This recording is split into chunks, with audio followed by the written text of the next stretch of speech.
আসমিনা কিচেনে আপনাদের ঘরে স্বাগত জানাই। আবারও একটা নতুন রেসিপি নিয়ে চলে এলাম। আজকের রেসিপিতে আমি আবারও এক ধরনের পিঠা বানাবো। আমার চ্যানেলে আমি আগে একটা পিঠা রেসিপি দিয়েছিলাম, সেটার থেকে এটা আরো সহজ পদ্ধতিতে বানাবো। তো আমি কিভাবে পিঠাটা বানাই আপনারা পুরো ভিডিওটা দেখতে থাকুন। পিঠাটা বানানোর জন্য আমি এখানে 300 গ্রাম মতো চালের আটা নিয়ে নিয়েছি। এই চালের আটা মুদির দোকানে পাওয়া যাবে। চুলো জ্বালিয়ে আমি কড়া চাপিয়ে নিয়েছি। কড়াই এবার আমি এই কাপটা 1.5 কাপ পানি দিয়ে দেবো। পানিটা এবার ভালো করে গরম করে নেব। পানিতে আমি 1/2 চামচ নুন দিয়ে নেব। পানিটা ভালো করে গরম করে নেব। পানিটা ভালোভাবে গরম হয়ে গেছে। এবার আমি আটাটা অল্প অল্প করে দিয়ে দেব। দিয়ে নাড়িয়ে নেব। এভাবে নাড়াচাড়া করতে থাকবো আটাটা দিয়ে।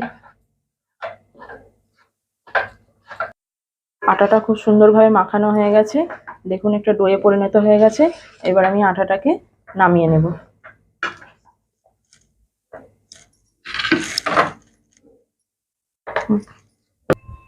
আটার ডোটাকে এবার ভালো করে মেখে নেব এইভাবে।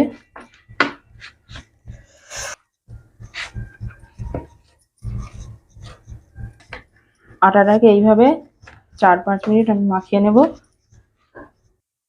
আটাটা খুব সুন্দর করে মাখা হয়ে গেছে। এবার আমি পিঠাগুলো তৈরি করে নেব। প্রথমে একটা প্লেটে সামান্য শুকনো আটা ছড়িয়ে নেব, যাতে না পিঠাগুলো লেপ্টে যায় নিচে। প্রথমে আমি হাতে সামান্য পরিমাণে আটা দিয়ে নেব। খুব অল্প পরিমাণে আটা নিয়ে পিঠাগুলোকে আমি এইভাবে বানাতে থাকবো।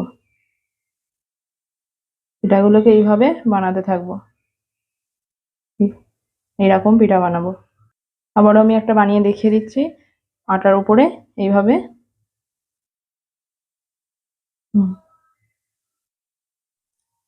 এইভাবে আমি সবকটা পিঠা একই পদ্ধতিতে বানিয়ে নেব। আবারও একটা পিঠা বানিয়ে দেখাচ্ছি। প্রথমে আমি সামান্য পরিমাণে আটা নিয়েছি। আটাটাকে এই হাতে এইভাবে বানিয়ে নিচ্ছি।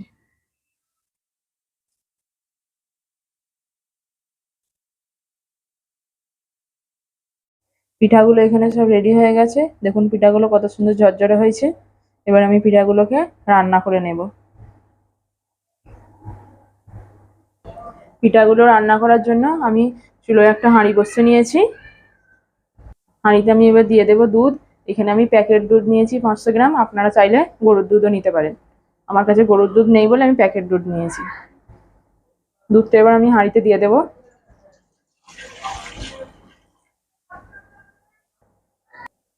এই গামলারই মাপে আমি 1.5 গামলা দুধের ওপরে পানি দিয়ে দেবো। 1.5 গামলা পানি দিয়ে নিলাম। এবার আমি দুধটাকে ভালো করে ফুটিয়ে নেব। দুধটাকে আমি ঢাকা দিয়ে ফুটিয়ে নেব। দুধটা ভালোভাবে গরম হয়ে গেছে। এবার আমি দুধের ওপর চিনি দিয়ে দেব। এখানে আমি 1 কাপ চিনি নিয়েছি, বড় কাপের। 1 কাপের একটু বেশি চিনি দেব। আপনারা চাইলে গুড়ও দিতে পারেন। দিয়ে দেবো অল্প পরিমাণে নুন। এবার আবারও 3-4 মিনিট ধরে এগুলোকে একসঙ্গে ফুটিয়ে নেব, যাতে চিনিটা দুধের সঙ্গে ভালো করে মিশে যায়। দুধটা ভালোভাবে ফুটে গেছে। এবার আমি দুধের ওপর দিয়ে দেব নারকেল কুচি।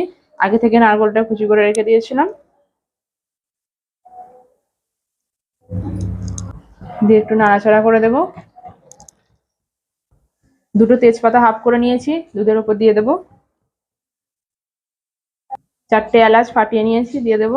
2 টুকরো দারুচিনি দিয়ে দেব। দিয়ে আবারও 2-4 মিনিট ভালো করে ফুটতে দেব।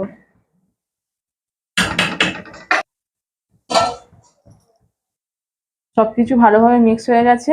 এবার আমি তৈরি করে রাখা পিঠাগুলো দিয়ে দেব অল্প অল্প করে।